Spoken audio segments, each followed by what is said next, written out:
Bonjour à tous et bienvenue dans cette vidéo dans laquelle je vais vous apprendre à faire ce genre de graphique comme nous pouvons le voir sur la miniature.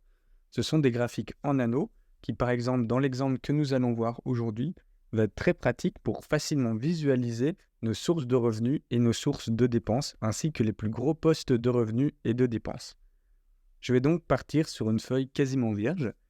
J'ai ici un petit tableau avec mes sources de dépenses. On a donc les dépenses plaisir, l'essence, courses et le loyer. Et on a ici un petit tableau avec le budget. On a donc cette colonne qui représente le budget prévu qui va être alloué pendant le mois. Et on a ici le budget qui pour l'instant a été dépensé dans les différentes catégories.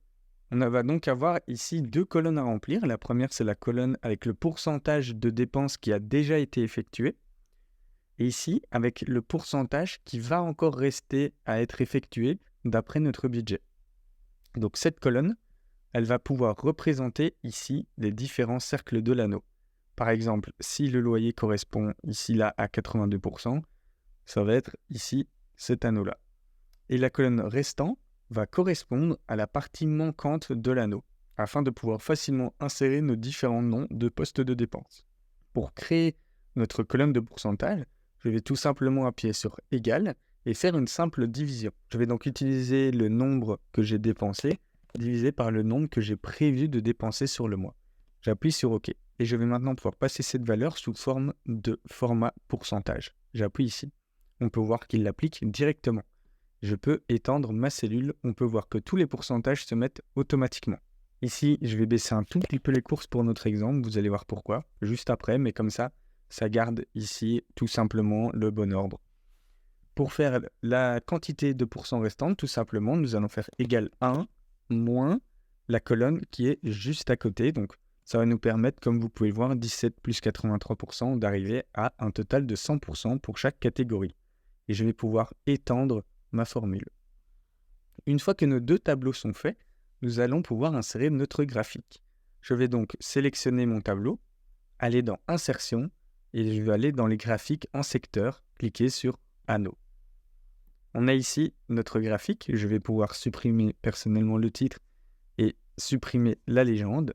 Et on peut voir que ça ne donne pas du tout ce qu'on voulait. Pourquoi ? Eh bien tout simplement parce que la légende et le titre ont été inversés. Et donc on va pouvoir cliquer sur intervertir la ligne et les colonnes. Et là on peut voir que tout simplement tout se met comme prévu. Je vais donc pouvoir sélectionner mes anneaux en cliquant ici sur un des anneaux. Et je vais aller juste ici dans Options des séries. Ici, je vais avoir un réglage assez important qui est l'épaisseur de l'anneau. Ça va représenter l'épaisseur que prend le centre par rapport à l'anneau total. Donc là, il est mis que le centre va prendre 75%, on va le baisser un petit peu, on va mettre à 50%. Et vous pouvez donc voir que notre épaisseur de nos différents anneaux va augmenter. On va maintenant pouvoir tout simplement supprimer les différents anneaux orange. Donc pour ce faire, je vais devoir aller bien les sélectionner, aller sur remplissage et je vais mettre en blanc. Si vous ne cliquez qu'une fois, tout l'anneau sera sélectionné et donc quand vous mettrez en blanc, eh bien vous pourrez voir que tout va être mis en blanc. Vous pouvez soit mettre en blanc ou alors tout simplement mettre aucun remplissage. On va même faire ça plutôt. Hop, je sélectionne aucun remplissage. Je sélectionne à chaque fois bien 2 fois pour qu'il ne prenne que l'orange et je mets aucun remplissage.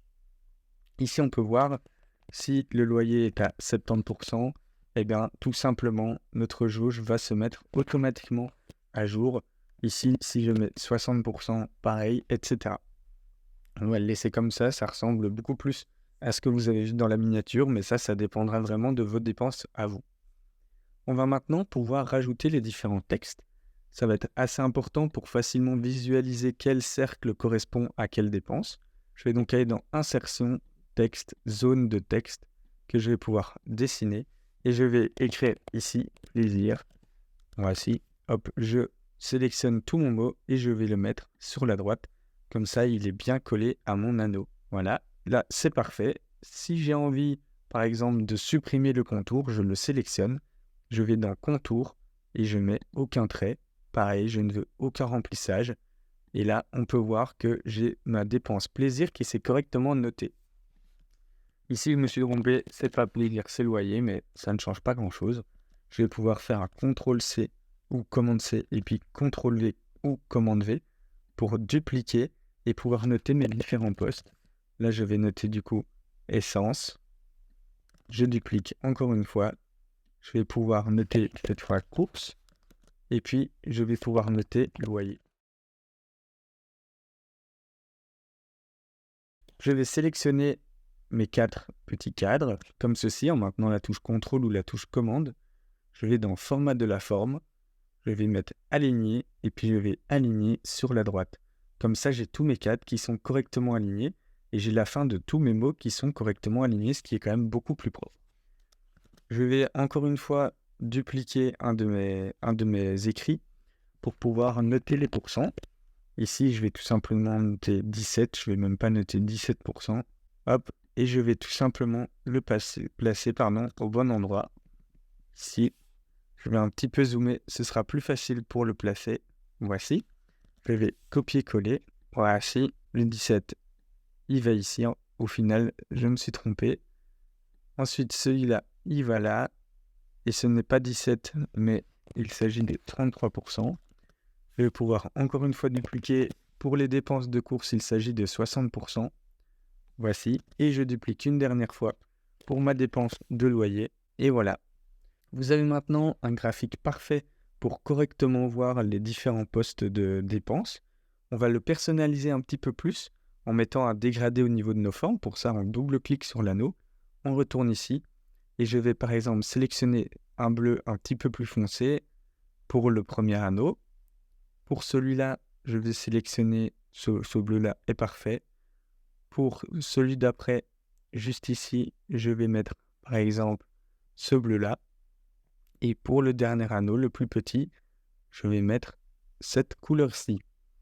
Là maintenant, on a vraiment un très beau graphique qui nous permet facilement de voir nos plus gros postes de dépenses. Et comme vous savez désormais faire cela, je vous invite à vous abonner, à liker la vidéo. Dites-moi en commentaire si vous avez des questions et indiquez-moi également le prochain tutoriel que vous aimeriez voir. À bientôt!